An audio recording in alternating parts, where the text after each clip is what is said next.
You have been told your entire life that you feel too much, that you are too sensitive, that you need to develop a thicker skin. You have apologized for crying at things that others barely notice. You have hidden your intensity, thinking it was a flaw in your character. Here is what no one explained. Approximately 20% of the population is wired differently. Not better or worse, differently. The trait is called sensory processing sensitivity. In the right environment, it becomes an advantage. In the wrong environment, it feels like a curse. To understand why, you have to look back at how human groups survived. The majority were the warriors, resilient, adaptable. They could sleep anywhere, eat anything, move fast without hesitation. A tribe made entirely of warriors would be bold. They would also be blind. They would miss the subtle change in the sky before a storm. They would overlook the hesitation in a stranger's voice that signaled danger. The tribe needed someone else, someone who noticed what others missed, someone who could sense the mood of the group, the tension in the air, the almost invisible signals that preceded threat. That was you, the scout. The early warning system. Your nervous system was designed to record the world in high resolution. You do not just hear what someone says. You hear the pause before they speak. You do not just register a room. You feel the emotional temperature the moment you walk in. You process the texture of your clothes, the hum of appliances, the shift in light. All of it arrives. This was functional in a quiet environment. One sound in a forest meant something. One change in tone meant something. Your system could focus deeply on the signals that mattered. You do not live in a quiet forest anymore. You live in a world of constant noise, open offices, traffic, notifications, news cycles, emotional data from everyone around you all the time. Your nervous system was built to process deeply, not constantly. The result is systemic overload. This is not weakness. This is evolutionary mismatch. Your engine is running at full capacity just to handle what everyone else seems to take in stride. Occupational therapists have a concept that applies here. They call it a sensory diet. Just as your body needs the right food to function, your nervous system needs the right sensory input. Too much junk input and you crash. Too little nourishing input and you starve. The first step is identifying what depletes you. For most sensitive nervous systems, open-plan offices are not just annoying, they are metabolically expensive. Every conversation in the background, every footstep, every flickering fluorescent light, each one consumes energy because your brain cannot filter them out. If you cannot escape these environments, you need personal protective equipment. Noise-canceling headphones are not a luxury. They are a boundary between your nervous system and the chaos. Wearing them is not rude. It is maintenance. You also need a restorative niche, a physical space where you can retreat when the overload builds. A car, a stairwell, a bathroom stall. The rule is simple. When you feel the fog of overstimulation arriving, you do not push through. You go to your niche for 5 minutes. You do not scroll. You do not talk. You let your nervous system return to baseline. This prevents the cumulative crash that otherwise arrives at the end of the day. But blocking depletion is only half the equation. You must also actively seek nourishing input.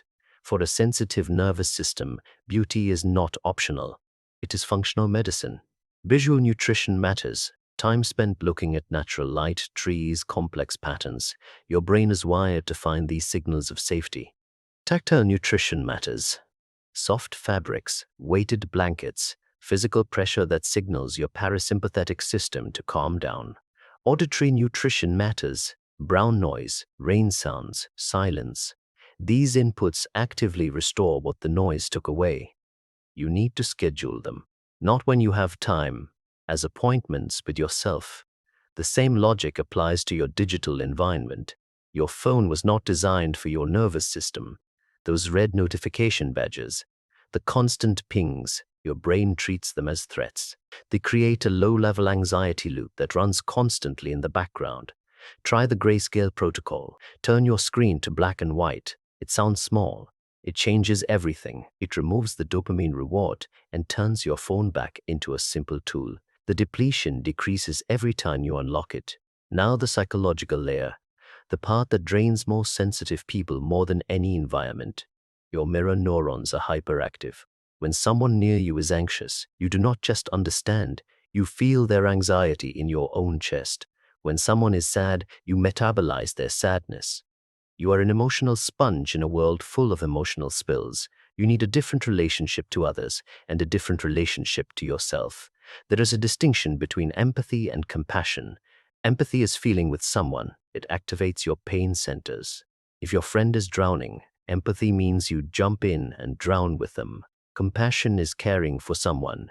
It activates your reward centers. It means you stay on the shore and throw a rope.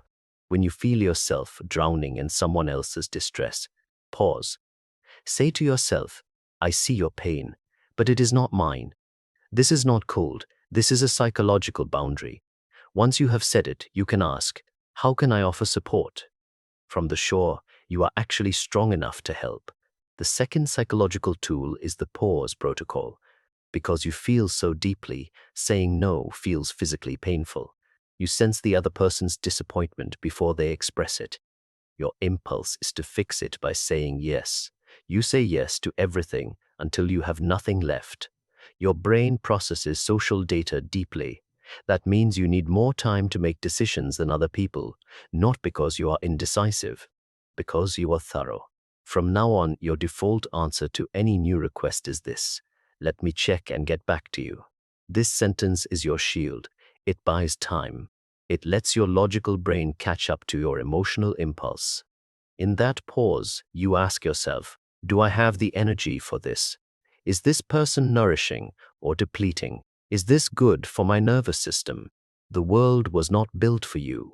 It is loud, fast, aggressive. That does not mean you do not belong here.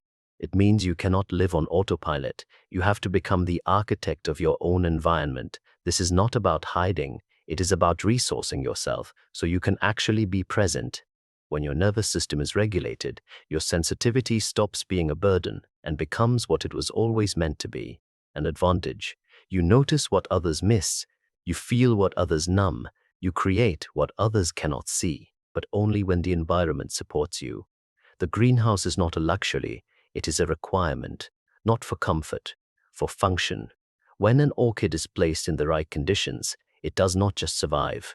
It blooms with a complexity that the dandelion cannot achieve.